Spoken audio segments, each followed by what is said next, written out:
Alright, today too we'll be looking at under Wassce concept physics. We'll be looking at vectors. Under Wassce concept physics, we'll be looking at vectors. Now when we see a vector, what do we mean by a vector? The vectors are physical quantities that do have both magnitude and direction. Vectors are physical quantities that do have both magnitude and direction. So now when we talk about the quantities, we have our scalar quantity and we have our vector quantity. So now scalar quantities, they do have only magnitude.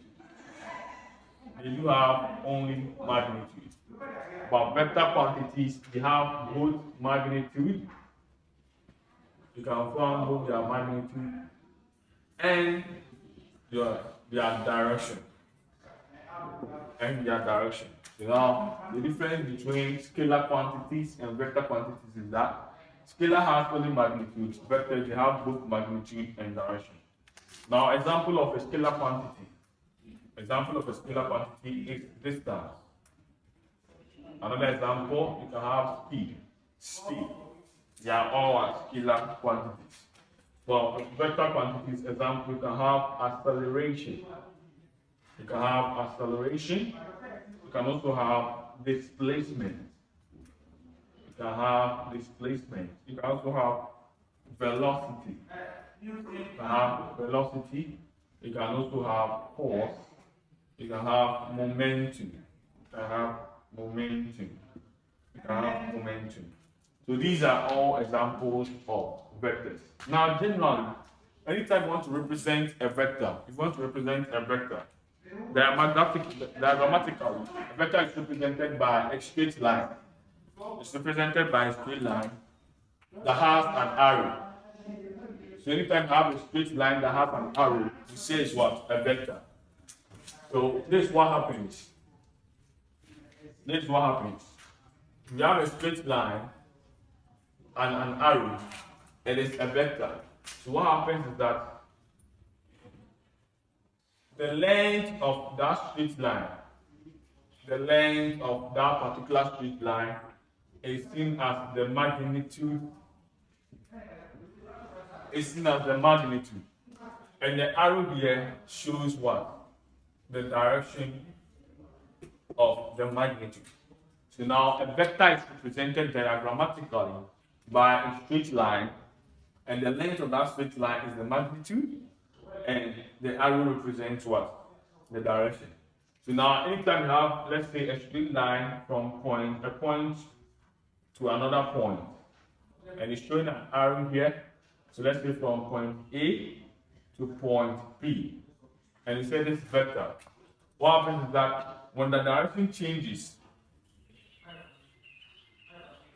from point B now to A, what happens is that you only negate the vector. So the change in the direction of a vector does not affect the magnitude. So the magnitude will still hold as the length of the vector. And it does not change. The magnitude does not change. It still holds as the length of the vector. Now, with vectors, we can have one. We can have an inclined vectors. An inclined vector simple means that anytime you have an inclined vector, they will subtend a certain angle to the horizontal. Inclined vectors will subtend a certain angle to the horizontal. That is to say, they are not vertical vectors or horizontal vectors. So we can also have a vertical vector. And we can also have, lastly, a horizontal vector. But to take note that anytime you have an inclined vector, you can resolve the inclined vector into the vertical component and the horizontal component. Okay. Now let's look at resolution of vectors. The resolution of vectors.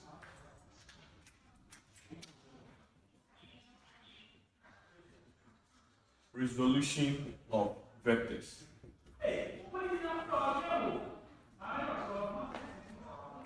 Resolution of vectors. Now, to resolve a vector simple means that we want to find its vertical component and want to find its horizontal component. To resolve a vector means that we want to find the vertical component and want to find the horizontal component. So to resolve means that 1, we want to find the vertical component, and 2, we want to find the horizontal component. And what happens here is that before you can do this, we use what we call what? The trigonometric function. We use the trigonometric what? Function. Okay. Now, with the trigonometric functions, what happens is that it comes from the idea of a right angle triangle. It comes from the idea of a right angle triangle, where we can say that from the trigonometric function, we have this as a vector, we have this as a vector, and we have a resultant vector. So this becomes a vertical component of the vector, this will become the horizontal component of the vector, and this will become the resultant vector. So anytime you have something like this, and depending on the position of the angle, you realize that here is our opposite. The Vx becomes our adjacent, and we have our hypotenuse. So now, with these vectors, what happens is that if you want to find the sine of the angle theta, you want to find the sine of theta, you want to find the cos of theta, and you want to find the tan of theta. What happens? So from our trig functions, you know the sine of theta is the opposite on the hypotenuse. So the sine of theta is what? Opposite on what? Hypotenuse. The cos of theta becomes our adjacent on hypotenuse. Follow very carefully.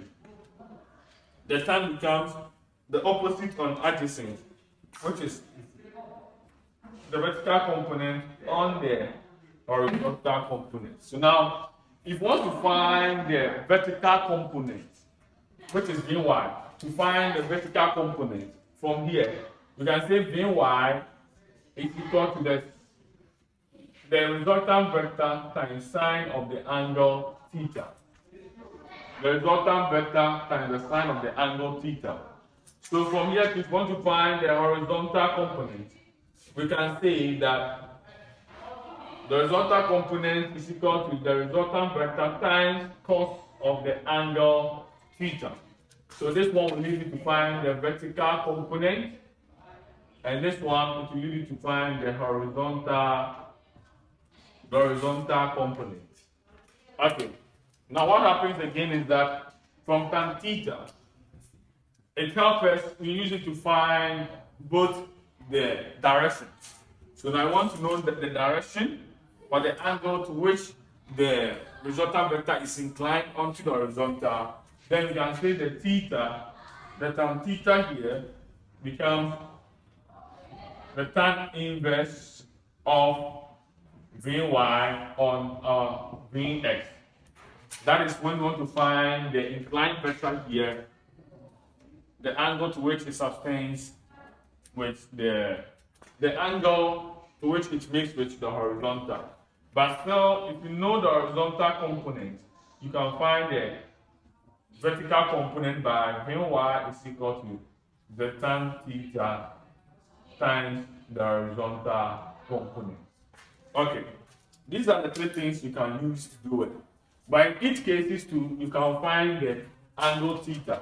So here, if you want to find the angle theta, it is simple, the sine inverse of the vertical component divided by the resultant vector. And with the cos, if you want to find the angle theta, it is equal to the cos inverse of the horizontal component divided by the resultant vector. So these are the formulas you have to have in mind under the resolution of vectors. To resolve a simple means We want to find the vertical component and want to find the horizontal component. Okay. Now let's take two questions and let's look at how you will deal with it. Let's take two questions. All right. So these are two questions I want us to tackle under the resolution of vectors. Okay, let's look at them. Now the first question says that a force of 30 newtons acting along a certain direction makes an angle of 25 degrees with the horizontal. And we are asked to calculate the vertical and horizontal forces. That is the same as calculating the vertical component and the horizontal component. So now, if a force is acting alongside making an angle of 25 degrees, then we have to first put it diagrammatically. So now what happens here is that this is the force, and the force is acting in a certain direction. So let's take the direction like this way, and that force is 30 newtons. Now what happens is that we should calculate for its, and that force is making an angle 25 degrees with the horizontal component, and this is the angle 25 degrees. And let's say this is the horizontal component fx, which also makes this direction, and a vertical component here, which is what? Fy. Take note, anytime you are drawing, take note that the horizontal component and the vertical component and the horizontal component, they are all supposed to meet at a point with respect to what? The direction of the inclined force. With respect to the direction of the inclined force. What happens here is that if I can redraw this, if I take the direction here at 30 degrees, then since the focus of the inclined force is here, I should direct the Fy and the Fz as such. So it can either be this diagram or this diagram. So take note anytime you are drawing, because anytime you change the direction, you have to negate the vector. You see questions of such as we move on. Okay, so now how do you find the this component? So the Fy component is simple from the formulas. Is equal to what? The resultant vector times the sine of what? The angle. So therefore Fy is equal to 30 times sine of 25.